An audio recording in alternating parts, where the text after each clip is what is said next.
learning with us. Thank you, Superior Culture, for having us and hosting us. I am Fred Sims, as Taylor said, currently the Executive Director of Social Justice for Us. I've been living in Marquette for almost 10 years now. I started off here in 2012 as a freshman at Northern. Throughout that, I was West Hall President, Go West. I also spent a lot of time in this community volunteering at Norlight. So I guess that's like a little bit about me.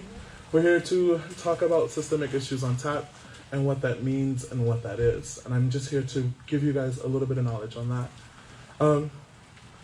We at Social Justice for Us are very excited to premiere today Systemic Issues on Tap. Today is the first of an 8-part educational series we are producing with the help of community, businesses, Social Justice for Us volunteers, artists, and educators who have all been working together to bring this series to fruition. Each event would explore a topic through presentation, performance, or discussion. Systemic Issues on Tap will feature topics such as healthcare, racism, and today's topic, the Indigenous community. Systemic issues, by definitions, are problems held up by systems we operate within, systems like education, governance, housing, and resource allocation. We want to examine why some people aren't getting what they need from those systems and how they affect all of us as a community. Everyone working on this series is dedicated to providing a platform for marginalized voices and a space for listening, learning right here in Marquette. Education has been a crucial resource for our volunteers and board members. It is through education that we can better understand issues that affect our society. Even more so, peer-to-peer community education is how we learn about those things that they didn't teach us in grade school. That's how we learn about those lived experience of our neighbors and friends, especially those experiences that are different from our own. This series is our way of taking the problem that face our community and working towards the solutions. We hope Systemic Issues on Tap shed light on why we fight for social justice and why social justice matters and why it matters to you, why it matters to me, and why it should matter to all of us, and why it should matter right here in Marquette. Systemic Issues on Tap will be held on every fourth Sunday, every other month, which puts our next event on November 22nd. These dates are subject to change due to COVID developments and safety measures. We'll be switching to an indoor venue for cold weather seasons, but the same social distancing and safety protocols will still be in effect. It is for your safety and also ours. You can find our latest information on our Facebook page and also our Instagram. If you prefer email communication, there is a sign-up list available at the merch table there with a red tablecloth. Thank you all. Thank you.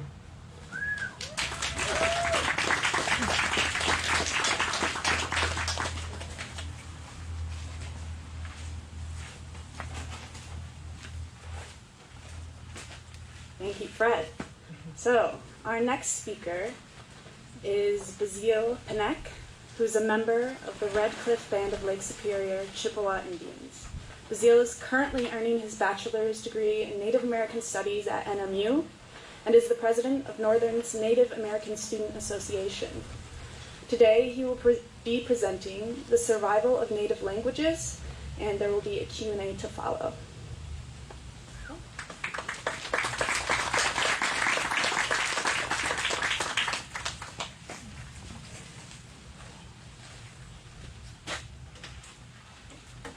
Hello everybody. Bujuga Kinawia. Minoki Jigabo Indigo, the Ziopanik Indigenous Cause, Mesquabikang and Lunjaba, Magazine Dodame. Niwi Wanish Quetagos, Gege Wangi, Niwiki. Hello everybody, Miigwich for coming. As everybody else said before me, I'm going to be speaking about the survival of Native languages, specifically in this area where we live today. A little bit about myself. As you heard, I'm a junior at Northern Michigan University. I'm studying Native American Studies, president of Native American Student Association, and a bunch of other things. But what I like to do on campus and what I like to advocate for is diversity, equity, and inclusion, especially regarding Native American issues and even non-issues as well. My most recent achievement is getting NMU to recognize Indigenous Peoples Day on the second Monday of October. I'm super proud of that.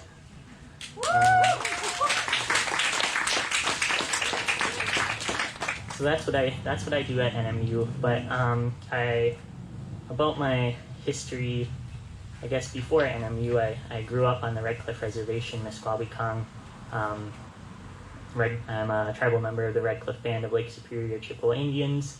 So I've grown up on that reservation for the past 20 years of my life, and I've lived there for the past 20 years, except for 1 year where we moved to a different reservation, Lac de Flambeau.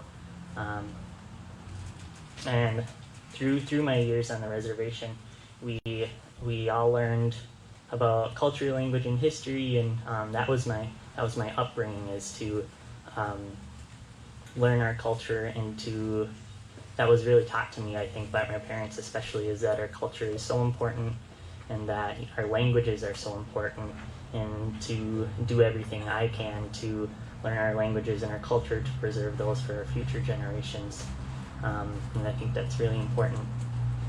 But before I start speaking about survival of native languages, I want us to all orient ourselves. And we had that land acknowledgement, which I think was really important in orienting ourselves. But I think we all know we're at Superior Culture right now. We're in Marquette, Michigan, the Upper Peninsula, right next to Lake Superior, Kitchigummy. So we're also, not only are we in Marquette, Michigan at Superior Culture, but we're also on Anishinaabe Akin, so Anishinaabe territory or land. These are the native people that have lived here for 20,000 plus years. These are the people that have learned, our cultures have been shaped by this area that we all love so much. We all go to Black Rocks or Presque Isle or hike up Sugarloaf, and I think that's really important and most exciting to think that the native people here have lived that, and this is what has shaped us as people, and including our languages as well. That's what I do want to talk about. Our languages have been shaped by this area, and that mindset has been included in our languages.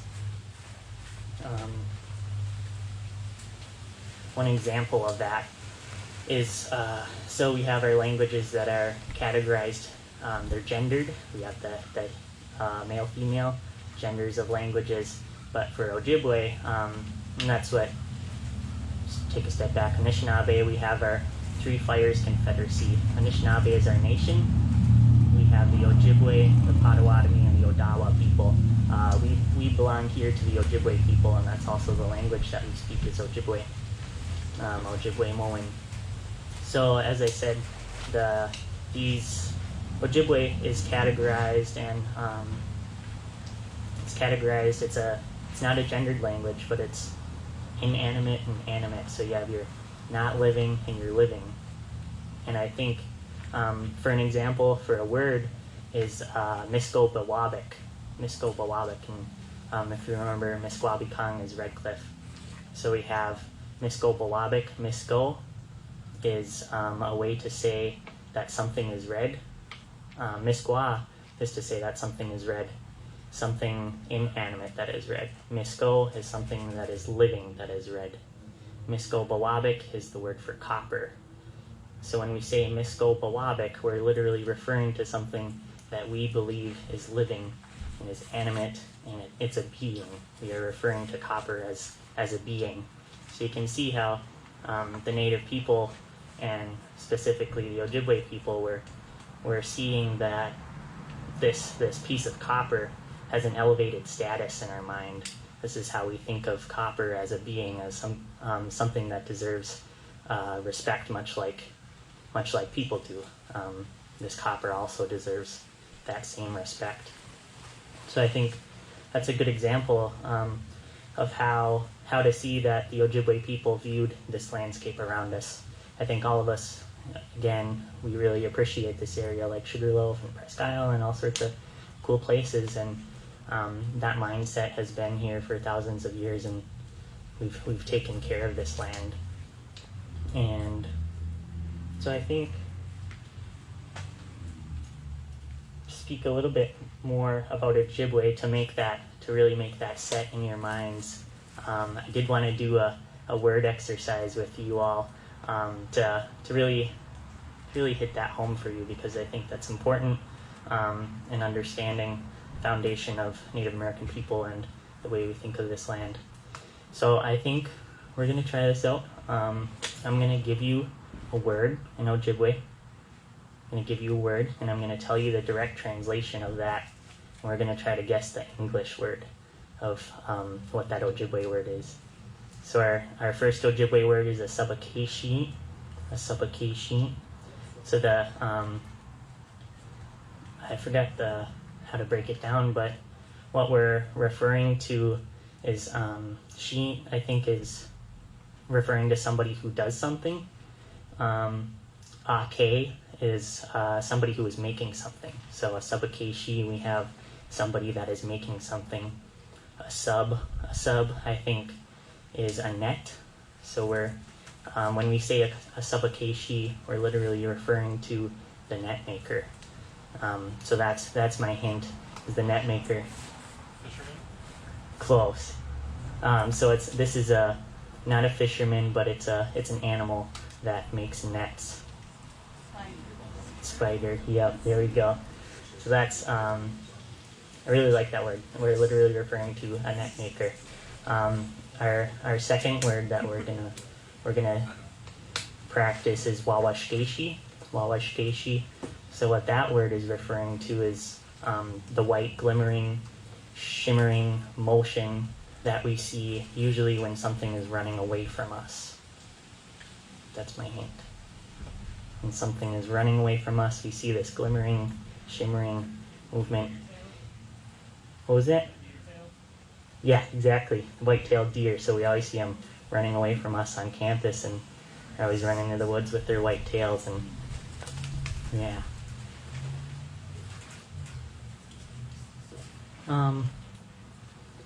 And then I'm going to do a third word. This one should be a little bit easier, but an example from one of my classes. I'm in this entrepreneurship class with Professor Boldman, I think that's her name.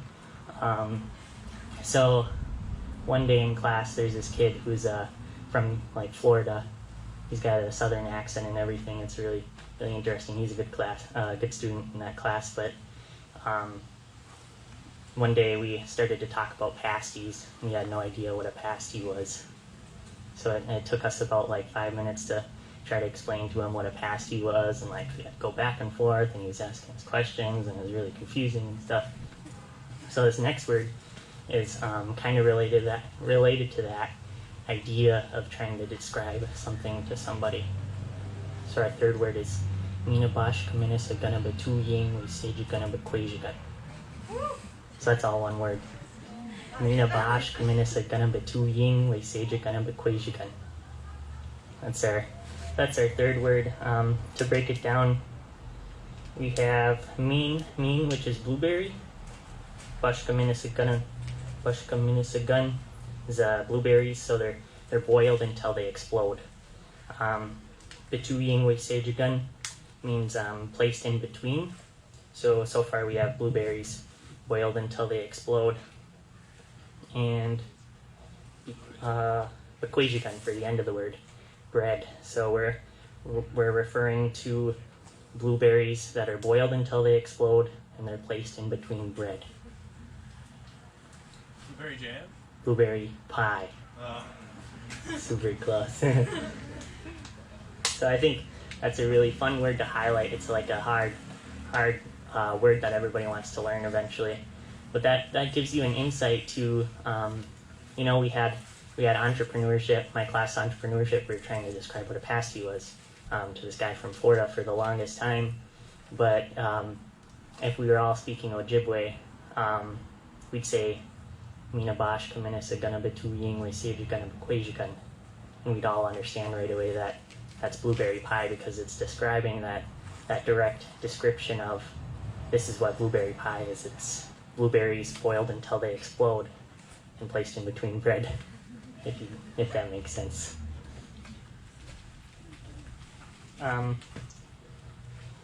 That's how our language works. But so now that we've oriented ourselves and we kind of understand our foundation of Ojibwe Moan, I want to bring it back to 1879, and this is the first year that, if you heard boarding schools were referenced to earlier, 1879 is the first year that Carlisle Indian Industrial School was founded by Richard Henry Pratt.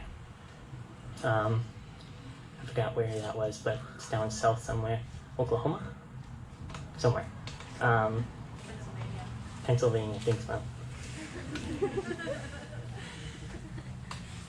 So the priority of these schools, these were federally funded schools by our federal government, not by mine, I guess, at the time, but by the American federal government that was funding these schools and putting these on and saying to Richard Henry Pratt, yeah, this is a good idea, this is what we need to do. He gained inspiration for these federal boarding schools by some Indian prisoners that he had kept from a battle previously that happened. He was keeping them as slaves as like a bounty for other tribes to watch out and see that their friends are being kept in jail. So he kind of took his military expertise and he decided that he's going to try to teach them the white man ways. And they were all adults, they were all adult warriors that were going to become a greater place. So that was the goal. As he said it, there's a longer quote, but he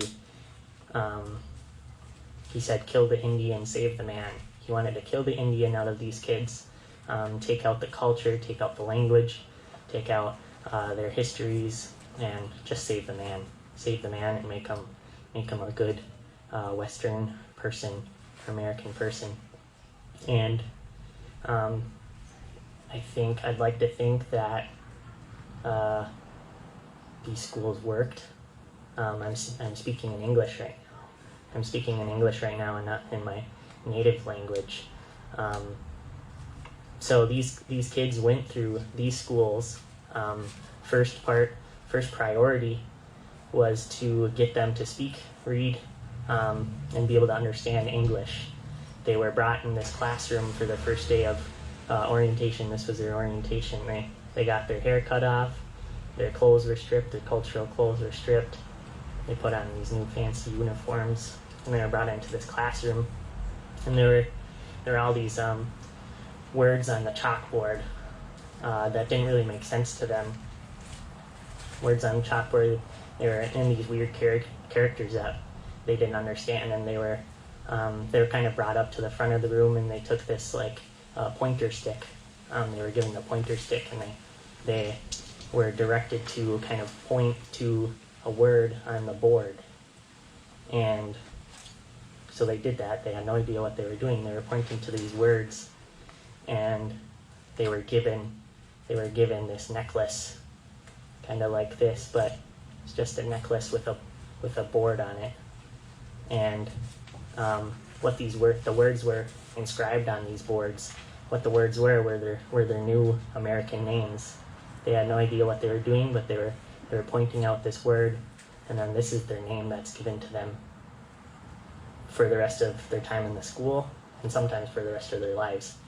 You take me, Minogija Gabo, that's my name. It's standing in the good sky, and then I go up and pick a name, and now all of a sudden you're calling me Billy or something. So that's what was happening. So they learned English. They started to learn English through their classes, and there was also some church-ran boarding schools ran by the church. Religion was a big part of these boarding schools, and they read the Bible in English, and that was part of their education. But as they as they started to learn English, whenever there were students that didn't want to learn English, obviously, some kids tried to rebel and keep speaking their languages, but they had, these teachers had protocols put in place to, if anybody spoke their native tongue or tried to rebel against them, one of the methods to stop these kids, and these are kids, like these are your nephew and nieces. My nephew is 9 years old and my niece is 2 years old. So I think as early as 3 years old, these kids were in these schools trying to, in this totally different environment. But one of the methods to keep them from speaking their native tongue is whenever they spoke just a word or like a blip or anything, maybe they got hurt and they had this word that maybe they were calling somebody a name in their language because they like punched them on the arm or something, and you had to like call them a mean word or something. But even just that, the teachers and sometimes the nuns, the church ran boarding schools, the people in power, they would bring these children as young as 3 years old into the bathrooms, and if you know what lye soap is, it's very alkaline high. They would take these lye soap bars and shove it down the kids' throats and try to make them swallow it and put it in their mouths to try to wash out that savageness in their mouth and wash that wash their histories out, wash their whole entire being out. And sometimes these kids, obviously, they had this very repulsive reaction to getting lye soap shoved inside their mouths and down their throats. Had this gagging sensation and this like repulsiveness. So I think the kids started to learn that. They started to feel that repulsive reaction whenever they started to try to speak their languages. They felt like literally like throwing up in their mouths when they would start to speak their native tongue, because they recognize that they're not supposed to do that. This is what's going to happen if you speak your native tongue. So they stopped speaking their languages, and eventually these students, they graduated, or well, sometimes they graduated, and they went home. Sometimes there was after they went home, they couldn't communicate with their families anymore. Sometimes they were in there for 15 years and had no idea, forgot all of their native tongue and couldn't speak with their moms and dads and grandpas and grandmas anymore. That must have been pretty alienating to come home to that. So now, and then they still have that repulsive reaction. They're at home, they're alienated, they don't know their native tongue anymore. They're angry, they're sad about their state of being after coming home from this boarding school. So now they grow up and they have kids of their own. Sometimes their kids went to these boarding schools, but now you have this denial to teach their own kids their native tongue, or at least what they remember from it. If their children came up to them and asked to learn their native tongue, they would tell them no, and still into their adult lives maybe have this repulsive reaction of not wanting to speak this language anymore. So now we're losing our speakers. We're losing our first language speakers, or we're not allowing these children to learn as second language speakers. Everybody's speaking English now. We're losing all of these people who know our language, our cultures, our histories, because of those boarding schools and because of those systems put in place by our federal government. So that's what's happening. We're losing these people. There's no chance at this point of trying to rebuild that unless you're hidden out in the woods, which happens sometimes. You're hiding from these organizations.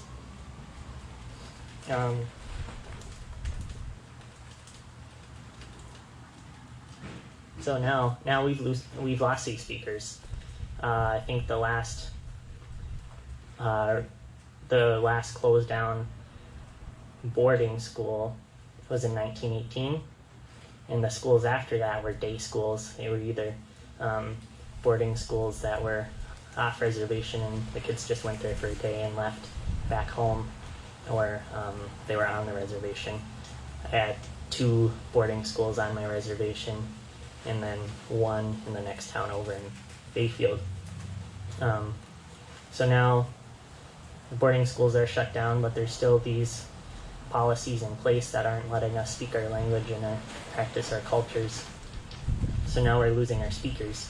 This leads to this is an indirect effect of what Native people are experiencing right now at this moment, is that we don't have enough speakers for language revitalization to happen. We don't know, nobody's speaking our languages anymore. Nobody's practicing our culture. So that's the effect that we have right now.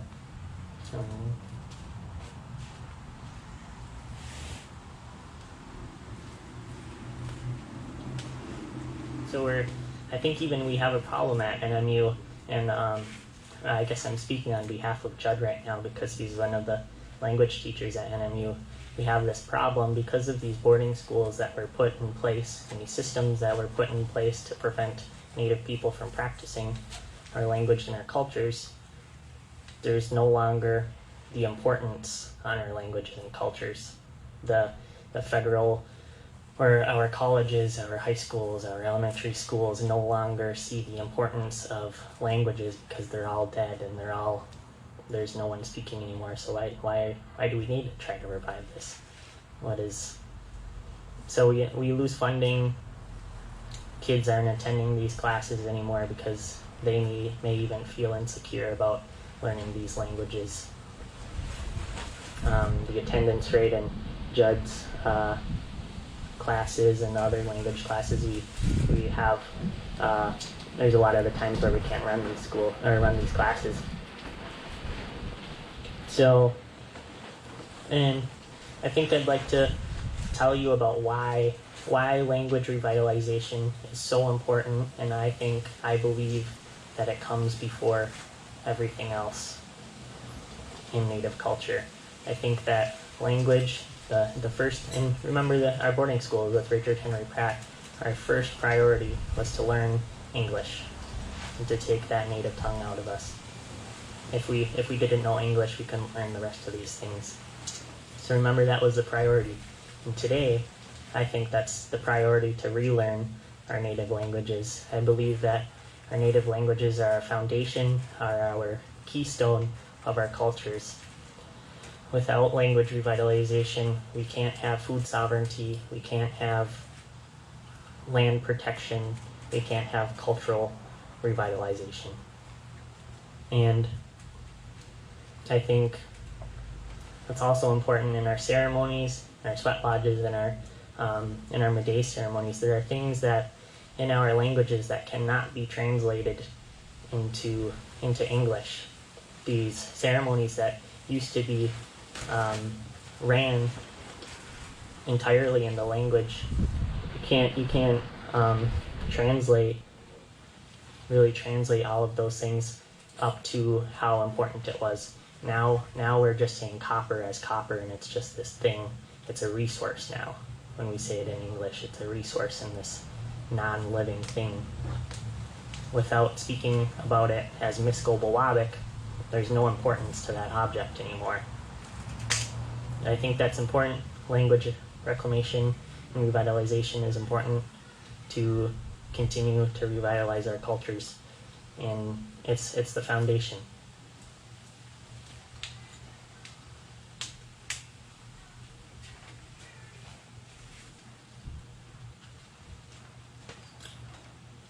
So, language is our foundation, it's our keystone. So what can we do now? What do we do now, knowing that our systemic issues that are of utmost importance to Native people is language revitalization? What do I do? What does Judd do? What do we do to make this happen? I think there's a lot of answers to that question, and there's a lot of questions to that first question. One thing that I would like to say and urge you all to do is to start to recognize and understand that language revitalization comes first, and to I do want people, especially with land protection, to adopt that sort of mindset of Misko Bawabik, and to see that these things around us are living and that we must respect them as people, and they deserve the utmost importance and our respect as another human being. So urge you to adopt that mindset into everything that you do. And I think another thing that I'm really excited to see that's happening on campus in the future is to, part of it is happening on campus in the future, but I want people to like reach out to us and reach out to Judd and I, or Native organizations such as NASA, to maybe urge your workplaces or your companies to start to adopt bilingualism in your businesses. Maybe on the bathroom you have men, women, or whatever we have now, and to adopt that bilingualism where we can start to translate this English language into this language that should be here in this area. I think that'll start to create the importance, start to realize that the people around us, or that this language should be spoken here. And I think another thing to reference that, my dad always says that if this land could speak, if the lake could speak, if Presque Isle, if Sugarloaf could speak to us, that they would be speaking Ojibwe Moin. They would be speaking that native language to us, and they don't really understand this English language. So I urge you to maybe try to learn, take some Ojibwe classes at NMU, reach out to us, try to start some bilingualism. Let's change our street signs to Ojibwe. Every single one of them so no tourists can get around anymore or something. That's what I urge you to do. Adopt that mindset of viewing this land. Miigwech, Misa'yu, that's all I have to say. Miigwech.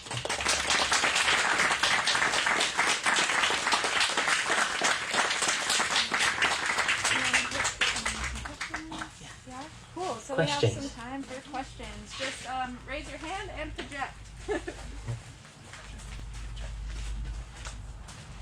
Got a question back there. Culturally, you were talking about what happened in the United States with Richard Henry Pratt. Were these same systemic issues happening in Canada and Mexico as well? Or? Yeah, exactly. Even worse in Canada. There were boarding schools in Canada as well. In Canada, where a lot harsher practices to these Native youth were put into place. There were a lot harsher punishments in place, and that lasted for a lot longer, and there were a lot more people affected by this. There were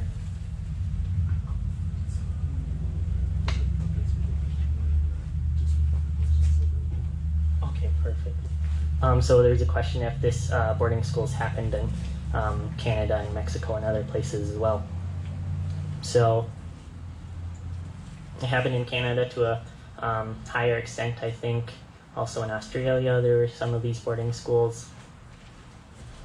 Yeah, it happened in other places, and it's also really interesting and weird to think that Adolf Hitler referenced Richard Henry Pratt and his boarding schools when he did his thing. He thought that what Richard Henry Pratt did to these American Indians, to our Indian problem, was something to replicate in his ideal world. Sorry, that's a little gruesome, but it is gruesome. How many people speak Ojibwe in the UP? Ooh. How many people speak Ojibwe in the UP? That is a great question. So we have, let's think about, we're in Marquette, Michigan right now. let's think about our closest reservations. We have Keweenaw Bay Indian Community, which is up in Lance, so an hour and a half away from here. We have Hannahville Indian Community, which is down south from us, and then we also have Sault Ste. Marie over in the far east of the UP. I think there are language speakers scattered around in these communities. I'm not really sure the number count, but I would say that it's that we're still on this. There aren't enough speakers to be able to really proactively teach others the language in this area. At NMU, we have 2 language professors, and sometimes we can't even run classes for those professors. I'd say, if I had to give a number estimate, fluent speakers, full-on fluent speakers, less than 50. Less than 50 in the whole Upper Peninsula. Way less than 50. In Wisconsin, probably have fluent speakers, less than 100. Those are my estimates. For first language speakers, yeah, less than 100. And that's you grew up speaking this language. Got any more questions? So you grew up on the Red Cliff Reservation. Did you have language classes in your schools? So I had a question, Facebook Live people. I grew up in Red Cliff. Did we have any language classes in our school? And that's another thing I think even for me, I'm in a really privileged place growing up on our reservation. We went to school in Bayfield High School, which is a town over. Bayfield has 450 people. That's our population. Red Cliff has a little bit more. But all the Indian kids from Red Cliff, we went to Bayfield. We went to Bayfield School, so there's about 85% of our school was native from Red Cliff or Bad River, which is another reservation nearby.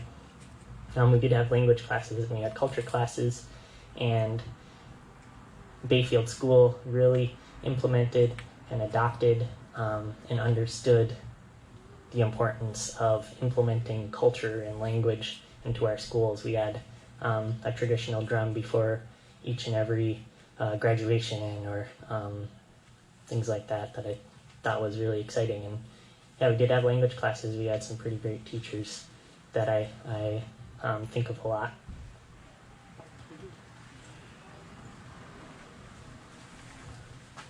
Why did Wisconsin adopt so many more native names on the name of Wisconsin cities as compared to Michigan?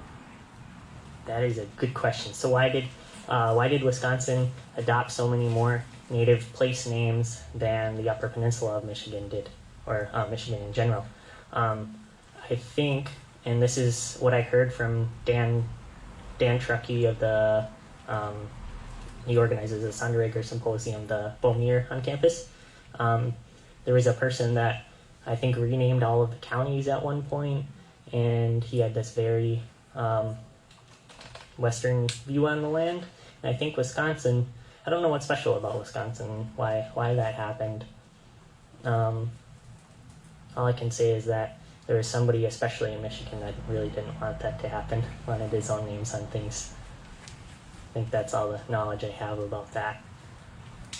I think if my geography says right, like back then wasn't like Wisconsin and Michigan like half. So like actually like the UP was Wisconsin and then it was like traded to Michigan. If I'm sure, I'm not 100% like sure. Me neither. But I think that's like maybe could deal with Probably. it. Because of the Ohio thing, we traded, we gave Ohio that for us to get the Upper Peninsula. Yeah. So I think it was a deal with Wisconsin. History, man. That's cool. It is. Do you think attending like powwows, I know NMU has a good powwow, and then there's a ton of other ones, you know, up towards Escanaba and Farragut, places like that. Do you think going to powwows is a good way to immerse yourself in that Native American culture? Yeah, totally. Learn more? So the question was, is attending cultural gatherings such as powwows, a good way to immerse yourself in the culture appropriately, I think.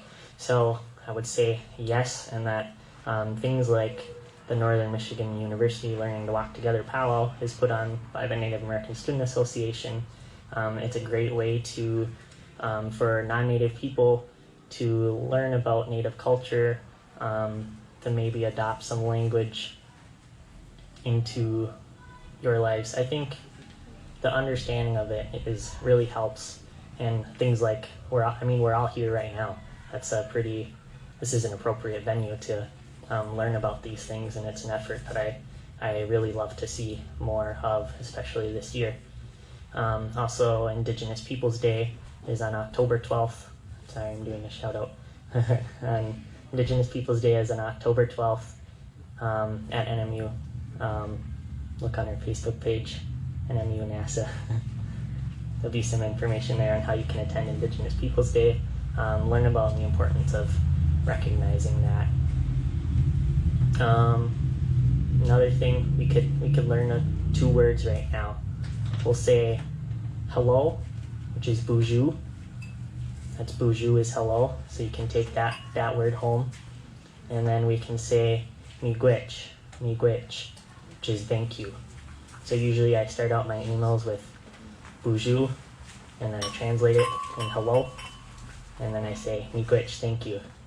And then it's really, really exciting for me. I get super excited and then jump up and down when people reply to my emails and they say bonjour, and then they say miigwech. That's my favorite thing. So bonjour, hello, miigwech, thank you.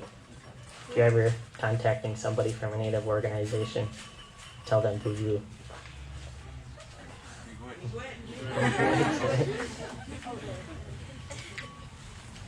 think we have time for one more question. Awesome. I have time for one more question. Yes, Mom? Could you just speak a little bit about the revitalization efforts that are going on Right. for the language board? Thanks, Mom. So she asked me to speak a little bit on revitalization efforts that are happening in Wisconsin or in Michigan or in our local areas. I think centrally at NMU there are a few language classes that I think falls under trying to revitalize the language. We're teaching people this language and they can use it in the future.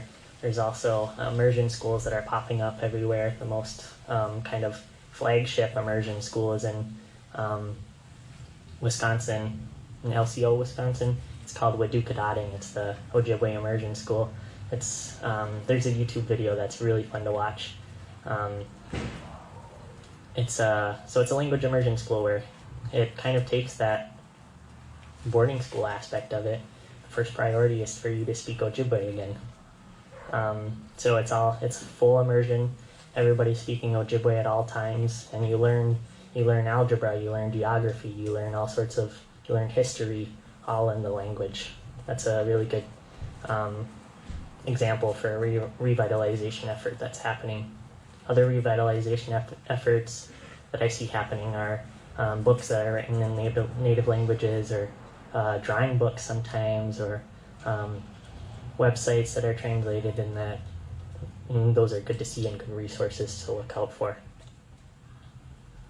Thanks, Mom. Thank you, Bazell. Good to everybody.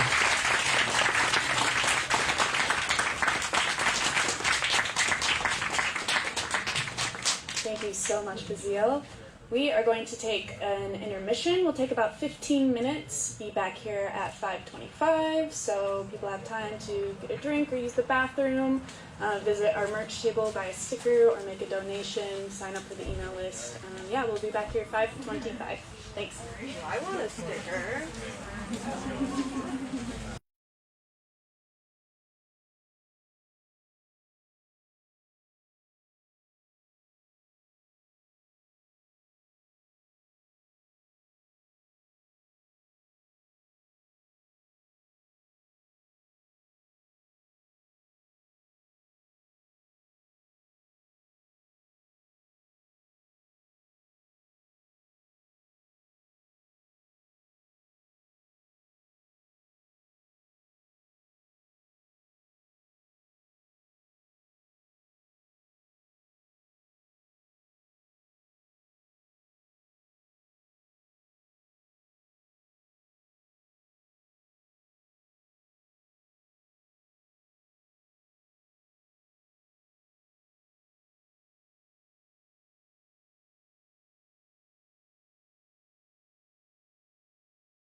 everybody. We are going to get started again. I know we're missing a few people, but I want to be able to allow Judd the time to speak before this place closes up at 6. I just want to let everybody know that originally there was supposed to be an open mic at this same tent afterwards, and that has been canceled, so Superior Culture will be closing at 6 when we end up the event. I am really excited to introduce our next and final speaker for the evening. He is an Indigenous scholar, educator, and activist. In 2014, he earned a PhD in Indigenous Studies, and for 4 years he has been the assistant professor at NMU's Center for Native American Studies. Whether it is protecting the water at Standing Rock or continuing the life of the Anishinaabe language, Judd Sojourn is truly dedicated to fighting for the Indigenous community. Tonight he will be presenting Where the Sun Meets the Sky, how Native nations and the Black community have helped one another during times of grave injustice. And there will also be a Q&A to follow his speak. Without further ado, Judd Sojourn.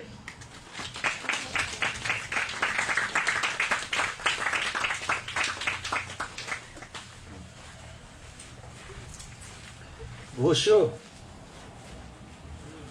Bonjour. Gotta say bonjour back. That means I honor the light in you. It means I respect you as one of the great transformational beings, the trickster being, the original human being. That's what's being said when you say bonjour in addition to just hello. There's also anin. Everybody say anin. Anin. Anin says, when I say that word, it really means what's happening. But what I'm seeing when I say that word behind any individual, when I say that to them and greet them with a gentle handshake, I'm seeing all of their extended family behind them, back and back and back. Not just limited to people, but all of their clan relations, which will include plants and animals, stones and stars. So when we speak about just a simple greeting and getting to know one another, those things become part of the surround. It takes a long time sometimes to find equilibrium, to get to know one another in this way. So Indigenous Judd Sojourn, that's what they call me. And Donchipa, Wabanaki, I'm from the Dawn Land, which is Maine and the Maritime Provinces. It's the Wabanaki Confederacy Nations. Deer Island, the Washkesh Minising with the Wabanaki and Gionda, this Shawanon, Mashkik, Hochungra, in Dot. I was born in the Ho-Chunk ancestral homelands of southern Wisconsin, Four Lakes region. Mashkik means the swamp, but that's a medicine place. Mashkik is medicine, Mashkik is the bog, because of the biodiversity there. That's, you get the name for medicine. And so I was born in a place of medicine, swamplands. And so there's a responsibility to acknowledge the places that I'm from and was educated as well, various elders and things like that. But I wanted to speak to you today about the way in which Anishinaabe and the Black community have helped one another over the years. It's often very understated, but a very powerful historical thread, which is rarely spoken of. And if I could get down on my knees before you right here and beg you, I would beg someone here to pursue a degree, a higher degree, master's or PhD, studying the ways in which Indigenous nations and the Black community have helped one another. Because it's a historical topic which is often overlooked. But in a more conspiratorial sense, you could say it's been intentionally overlooked. The reason for this is those two communities have the greatest potential to create change in alliance. There's a lot of reasons for this. One of them is that these are the two communities that have been the most hard beset upon by the forces of severe evil, colonialism. And that if we can acknowledge what America really is, you know, I have a troubled relationship with the American flag now because it's a battleground, this symbol. So when I see the American flag now, I look at it with suspicion. And I see blood in the red lines. That's the blood of Indigenous people and those that were taken in chattel slavery. I see white, which is beginning, in my mind, to take on a dangerous hue. this resurgence of white supremacy. And I see a blue field of stars, which to me are native nations trapped, not the 50 states, but native nations is what I see, trapped in a dangerous place. And when I see the night sky also represented in that quadrant of the flag, I see a beautiful blackness, which is black community. So black nations are original to Africa. And I don't think of these nations, Hausa and Dahomey and Yoruba and Faun and Xhosa. I think of these as the first nations of Africa. These are the first nations of Africa. As we talk about First Nations, Turtle Island. And so there's a natural alliance there. And it begins, if you go back, with fugitive slaves. And fugitive slaves very early on found a home with the Seminole Nation in Florida. And I always wanted to see a movie about this. And again, it's suspicious to me that it's taken this long for the mainstream to address any of these issues whatsoever. How come I never saw Morgan Freeman as an escaped slave who caught up with the Seminole Nation and was given refuge there, sanctuary, and became socially mobile within that nation? That's a different kind of relationship than was found with any of those of European descent. So what ends up happening is the reason that this area is so scrubbed of Native people is because of something called 1830 removal. And you'll notice in the southeast is the Trail of Tears. Well, that happened here as well. But you know what more is the Trail of Death? The Potawatomi Trail of Death is what it's called. But this area was forcibly removed by fear, threat, intimidation, bribes, false promises. And over into places like Minnesota, they wanted to get every man, woman, and child west of the Mississippi by about 1840. And they succeeded fairly well. So we talked about the number of fluent speakers left in the region. You can, once you get over into the Minnesota side, you all of a sudden run into a lot more Anishinaabe. So at this time, 1830, everybody on reservations, at that time it's something of a prison camp, which slowly is reformed by the community itself to become a more successful, thriving community, as you see many reservations today. Every individual carries historical trauma from that time. But what you're seeing is this region itself has this legacy that happened in 1830, which is characterized by Andrew Jackson on your $20 bill. If you look at that $20 bill, you see a sublimely evil man. And what happens here is those fugitive slaves teamed up with Creek Nation in the southeast to create what was called the Red Stick Brigade. And the Red Stick Brigade was fugitive slaves, and those of the Creek Nation, indigenous peoples, who had a military alliance against Andrew Jackson to prevent removal and to provide protection for escaped slaves and to fight against the concept of slavery entire. So that sets the tone, this Red Stick Brigade, this alliance between indigenous and those of African descent. So this alliance ends up having another expression, and that's in the Underground Railroad. So a lot of times now, if you go along the eastern seaboard and you talk to people from the Haudenosaunee Confederacy, if you talk to people from the Wabanaki Confederacy, a lot of people look black, but they're native. So it's kind of like a mixture. And the music, if you listen to the music of Purape, who's from the Tuscarora Nation, you'll hear tones of blues in hand drum songs for Ulali as a group. When she was listening to Charlie Patton sing, who's a traditional blues singer, who sometimes gets the moniker of the king of the blues for that region. She was listening. She's of Tuscarora Nation. She's indigenous. She was certain that she could hear traditional music in the blues of Charlie Patton. So what that would mean is that her own family were descended from those escaped slaves that were given harbor and refuge in the native nations of the east and southeast.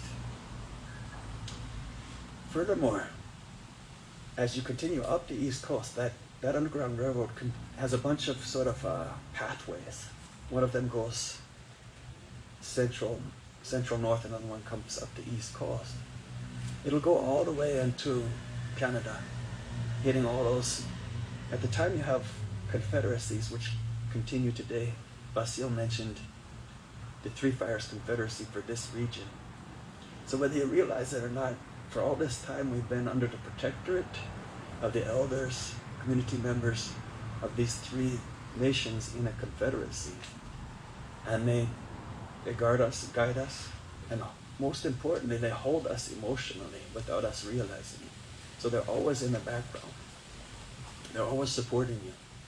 So you and your political action are supported, whether you realize it or not, by the Three Fires Confederacy. So these confederacies are what take the political responsibility over providing hospitality to other nations. And so what was most natural was to recognize, okay, so where are you from? I see. To begin speaking and to realize very quickly that African descended First Nations had very similar spiritual outlook. And so this kind of union became fairly fluid and very good. So I can remember when I was living in Curve Lake First Nation in Ontario, I can remember going to a gas station. There's a man named Harrington there. Well, he had spoken to an elder black man who had been there in Ontario. And what he could recall is this man would come in and say, you know, my grandfather was here. Most of the family was recaptured by slave catchers, but they were given refuge, all 8 of them, for a time in the First Nations of southwestern Ontario. So what happens is you use the normal stops, the safe houses on the Underground Railroad. Some of the bounces end up going to the woods. So First Nations would help get people to the woods, as far as I've been able to gather. Again, the research on this is very scant. It's hard to find. There's very few books on it, and that's why I entreat you and beg you to at some point pursue graduate work in the study of the union between African First Nations and the First Nations of Turtle Island. So he was able to say, you know, this end point in the woods of Canada was the end point, and the protectorate was the Anishinaabe nations of that part of Ontario, in the woods of that part of Canada. Now, if you could make it that far, you were pretty much good to go. So it's common now to meet individuals who are Anishinaabe, who are Haudenosaunee, who are Muskogean speakers originally, or especially Seminole, who they look black and they look native, and they carry the spiritual beliefs, kind of a union of both. And the music will be a fusion of things that sound more like blues and traditional music. And so that was just one way. Another way recently that you'll see with Black Lives Matter is there's a clear, and it was healing for me to see this. When the Columbus statues are being knocked down, Black Lives Matter will sign them as a gift to Indigenous nations. And that for me was very heartening to see. So you see the community tear down a statue, and then Black Lives Matter will be signed on that. Columbus statue is a clear gesture to say, we're with you. And when I was at Standing Rock, from the very first day Black Lives Matter was present, they remained present till the end. And if you recall, that lasted more than a year. So these are strong unions that have been forged. And there's precedent for it, going so far back. We have what's called a medicine wheel. It has 4 quadrants. It represents the seasons, it represents the stages of life.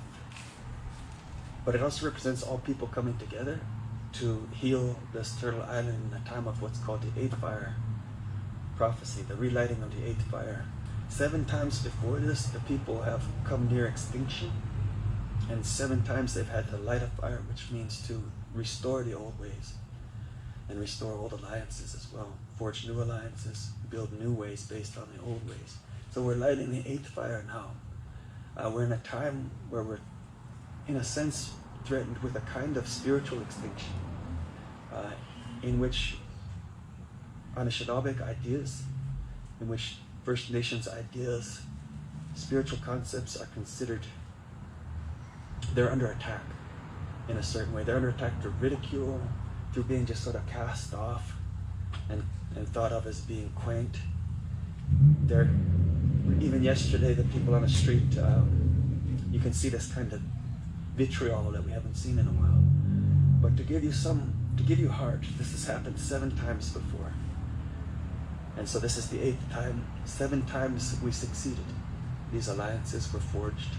This 8th time will only succeed if everyone does what they did before, which was reach as deep as they could, each individual. So that gives you a general sense, but I wanted to tell you this medicine wheel comes about during the American Indian movement, very much around the time that Martin Luther King is giving his speeches. And so what I think may have happened is that this idea of world unity, people of all backgrounds getting together basically to fight evil, this idea that Martin King was speaking about was getting through to Anishinaabe, to Native people. And in a way, I wonder sometimes if the medicine wheel, which becomes very, very much talked about in the early 70s, if that idea, this joining together of people of all backgrounds, may not have come from some of the speeches from Martin Luther King.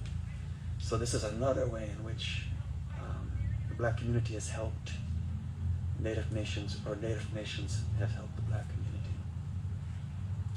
So that covers most of it. Military assistance with the Red Stick Brigade, the Underground Railroad, spiritual concepts being shared, and then the sort of flourish of knowledge and information, and really what I would consider to be heart strength, which we're still living on. What they created at that time is still the heart strength which sustains me now. And so some of those things are more subtle and hard to access with words to articulate, but when we relight this 8th fire, what we'll be doing is preparing the people for the next fire, for the next severe time of evil that we're all facing now.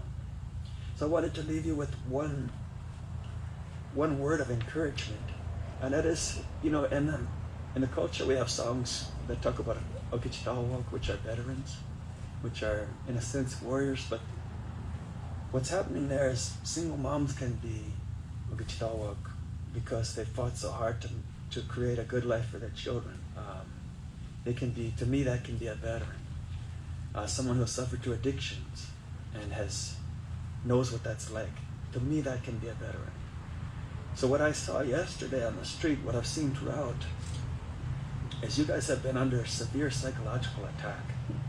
And if you acknowledge that, I think that's important, because the way that we respect veterans, it's a constant support. There's always honor songs given. There's always gifts given. There's always time taken for celebration, to just really enjoy your time together. And this is the way that we can support, because what's going to happen soon is, in my mind, we'll have a generation of people who in essence are veterans, but they're veterans of a time when they were under attack from racist evil, this what we're seeing now. And somehow I want to say to you, I respect you and I acknowledge you, and I know there's a way to transfer these methods of healing and support to the context that we're in now, so that you don't get tired, so that you can fight interminably, and so that you can rest as you're fighting slowly, almost like a mountain rest step. A mountaineer will take a step, rest, meditate, celebrate, take another step, that's the fight. So, it's been 90 some days, I think, since the death of George Floyd. This is these are, psychologically to me, they're warlike conditions for you guys. And some people will criticize me and say, well, that's not true. War with guns is much worse. You've seen physical danger, you've seen psychological danger of a kind which I haven't seen since I was young. So I respect and honor you for fighting, and I'm here to fight with you. And but there's strategies to it, this ability to celebrate as you fight, so you have the strength to continue. Oh, any questions? Yeah, so the union of Indigenous nations and African First Nations as they are now in Turtle Island is the strongest possible union, which is why you'll see the strongest possible division forced against us to try to divide those two groups. Don't let them. Don't let them. They'll lie. They'll do everything they can to keep those two groups separate. Don't let them.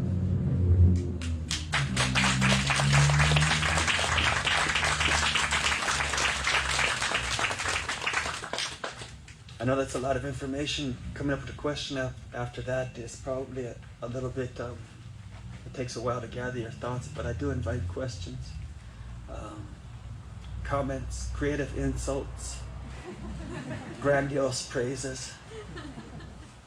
So it's more of a comment about what you were just mentioning.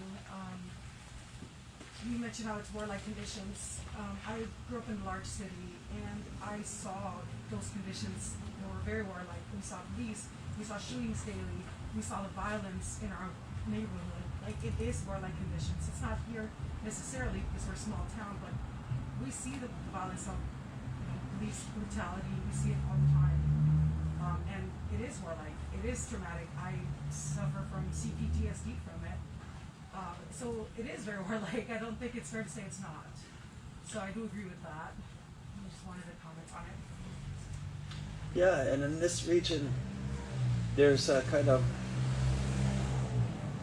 I'm not exactly sure what's happening entirely, but I know that there's been a kind of psychological attack that's been happening against social justice groups, which is pretty severe. It shouldn't be allowed to stand. It should be called out. Those that have been forwarding that kind of racist vitriol should be shamed. They should be held accountable.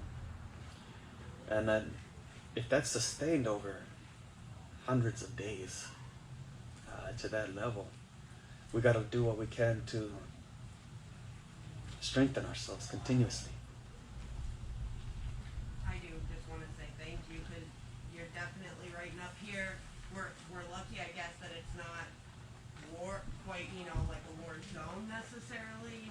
You're right, people aren't necessarily being violent up here, but it's rampant with that low-key type stuff, and that, like you said, is emotional warfare. And, people are fighting against their own families, not talking to them, and it's definitely hard for people. So I thought what you said was very inspiring, just to keep forging ahead, and not letting that stop you from standing up, and I appreciate you, and I know everyone else does appreciate you being here. Thank you. Oh. Yeah, and it's strange for me to see this happen. We had a different projection as to what we thought the world was going to do. When I was growing up, we had the upward curve of what Martin Luther King had created. And I think that upward curve is continuing emotionally, intellectually, especially with the youth. In other words, as you guys are rising, the society itself is falling. So it creates this great dissonance of emotional patterns, intellectual patterns. That's not what we thought was going to happen. So what to do with that? All I can say is, if you keep rising, what they're doing is vacuous. Notice they'll copy you at nearly every turn, and they'll take your criticisms and flip them on their head. They're calling us racists now. So I think what's happened, because their core is empty, all that can happen over time is that they'll have to rise with us. And the other thing that is key about that is they'll understand that it's just a better life to have people working together, living together, and living out that dream. You know? I'm not saying you have to be nice to them at this point, but I'm saying ultimately we're in a moment before apartheid broke. In a moment before apartheid broke, the Dutch South Africans, Afrikaners, they knew they were condemnable. And for that reason, they couldn't give over their power. They couldn't share power, because if they did, they thought that there would be revenge taken against them. They couldn't conceive of a possibility that the people who they were so demonizing, in fact, just wanted to live good lives. And we haven't reached that yet. These people out here, they're saying, they're believing what they're being told, that, you know, we're dangerous. It's the same thing that happened. But can you talk a little bit more about what that intermittent rest and celebration can look like for us? Oh, well, I mean, I'm just imagining cozy, warm houses and lots of late night conversations, and a lot of music, and, you know, just visiting and being by the water with fires, being out on the trails a lot and embracing the woods, you know. But from a cultural perspective, for me, we get on the big drum and we sing our hearts out. And this is what does it. If I don't have the release of music, which oftentimes is very loud, and my blood is hot, and it doesn't burn up, you know, the sauna or the sweat lodge, or extreme exercise, to the point where you think your heart's gonna pop out of your chest. These are all techniques. In a broader sense, just understanding that, you know, Anishinaabe have been here forever, and they're watching, and they're caring for everyone, emotionally and holding the space. So if you ever are worried, those Native nations, even though you don't see them, they've always been here, and always will be. And they know that the 7 fires before were lit. And they know this 8th fire will be lit too. This is most likely a personal question. You mentioned Martin Luther King, and I think there's obvious icons. I'm curious if you have any personal heroes that have shared with you this time. Oh, well. So he said, do I have any personal heroes? I mentioned Martin Luther King. The first personal hero I could think of to come to mind is John Trudell. He is an orator, he is a native poet. Another hero I could think of without trying is Harriet Tubman. She says, if you hear the dogs, keep going. If you hear gunshots, keep going. If you're lost, keep going. No matter what they do to you, keep going. Harriet Tubman, she says that. All of the abolitionists and all of the Native people who have created music, beautiful patterns of thought in speech. Buffy St. Marie, you know, is a folk singer, but she's a great thinker. And emotionally, they just carry fire. This ability to do that, I've always wanted to do it to that degree. But they do it. They do it good. We good? Okay.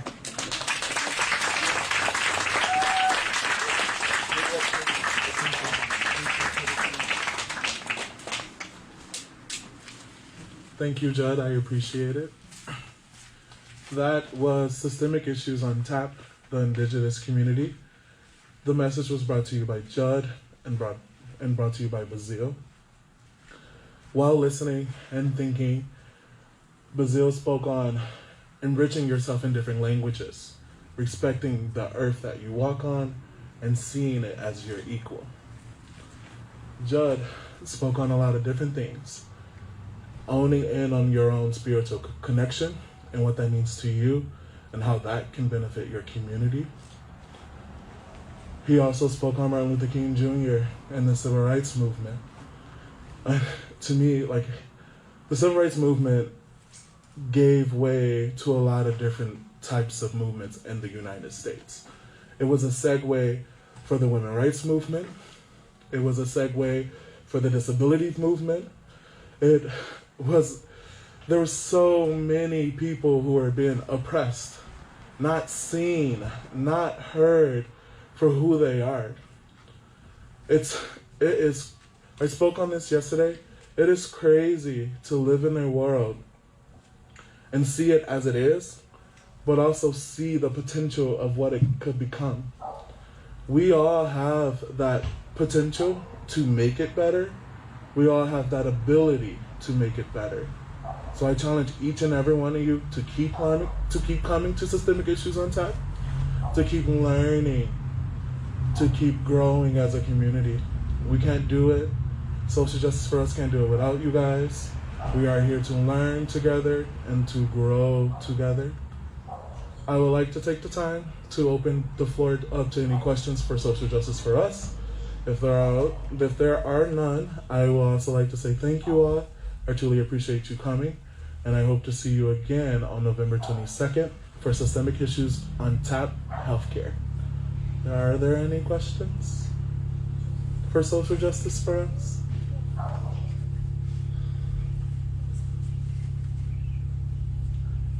I'm just as nervous as you are.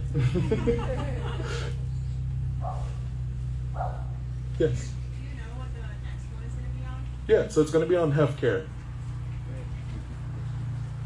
Oh, so the question was, do you know what the next topic for Systemic Issues on Tap was? And the answer was healthcare. Yes. What about healthcare? So the question is, what about healthcare? It is going to be a broad topic. It's going to be brought to you guys it's going to be panel style. So there will be at least 3 speakers that we have right now that are going to sit on that panel. So there'll be a very broad discussion base. Any other questions? Yes? As executive director of SJFU, was there, when you started this back George Floyd's death, is there a specific feeling or a conversation you had or saw, protesting or at home, talking to people that really made you think that I need to speak to my community and fight for So the question was, as the executive director of Social Justice for Us, and at the beginning stages, at that first protest here in Marquette for George Floyd, was there, sorry. Was there a conversation, anything you remember that made you think that you need to go bigger? Was there any conversations, feelings, or anything that made me feel like that this was needed for the community of Marquette? Thinking back on that protest, to be honest, I was 50-50 on it. I wasn't sure if I was gonna go. I called my mom and I was like, hey mom, have you ever been to a protest before? What are they like? You know what I mean? I just had to, get a, I'm just what am I in for type deal. I've never been to a protest. I've never even hosted a protest before. What you guys are seeing is literally the first of everything for me and for Social Justice for Us.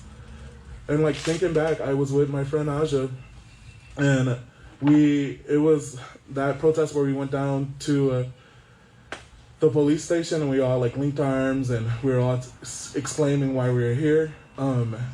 After that, I just remember feeling so overwhelmed, and it was a lot. It was I was afraid because whoa, I've never experienced so many emotions from so many people all at once, and then I also have never experienced my own emotions like that all at once.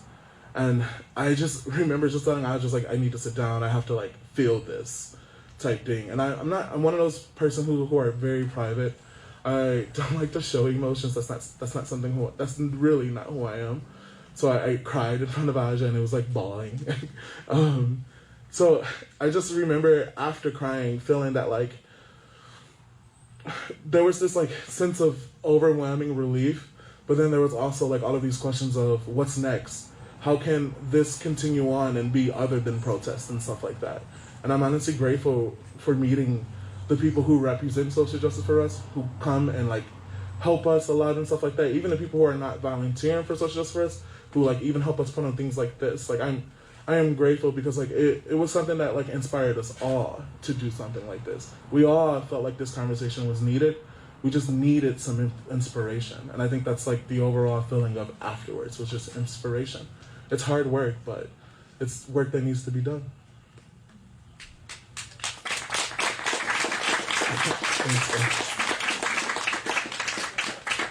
I got the word. Boss said it's it. I want to say thank you again, guys. I hope to see you again November 22nd for September Issues on Tap Healthcare. If not, then I'll see you sooner on Friday, October 9th at our voter registration rally. Flyers are at the table. Thanks again, guys.